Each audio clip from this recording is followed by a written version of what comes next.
क्या आपने कभी सोचा है कि आपकी जेब में पड़े पुराने सिक्के या नोट कितनी दिलचस्प कहानियां छुपाए हुए हैं?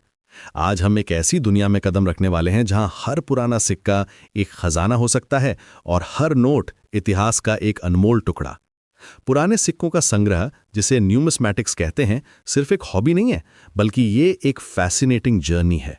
जब आप किसी पुराने सिक्के को अपने हाथों में लेते हैं तो आप सिर्फ मेटल का एक टुकड़ा नहीं पकड़ रहे होते, आप उस समय को छू रहे होते हैं जब यह सिक्का बना था, उन लोगों के जीवन को महसूस कर रहे होते हैं जिन्होंने इसे इस्तेमाल किया था। हर स्क्रैच, हर निशान उस कॉइन की जर्नी को बताता है। दुनिया भर में कलेक्टर्स हैं जो रेयर कॉइन्स की तलाश में रहते हैं। कभी कभी एक सिंपल लुकिंग कॉइन की वैल्यू लाखों में हो सकती है। ये सब डिपेंड करता है उसकी रेयरिटी पर, उसकी कंडीशन पर और सबसे इंपॉर्टेंट बात, उसकी हिस्टोरिकल सिग्निफिकेंस पर। हर कॉइन एक स्टोरी बताता है, किस राजा के समय में बना था, कौन सी मिंट में बना था और क्यों ये स्पेशल है। कुछ कॉइन्स तो इतने रेयर होते हैं कि कलेक्टर्स के बीच ऑक्शन हाउसेज में इनकी बिडिंग वॉर्स तक हो जाती हैं।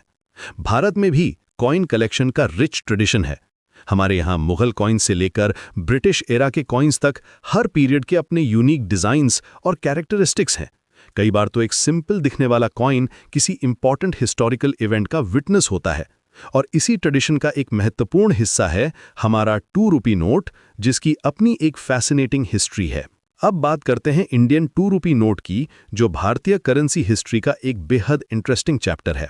ये नोट पहली बार 1943 में इंट्रोड्यूस हुआ था, ब्रिटिश रूल के दौरान। उस समय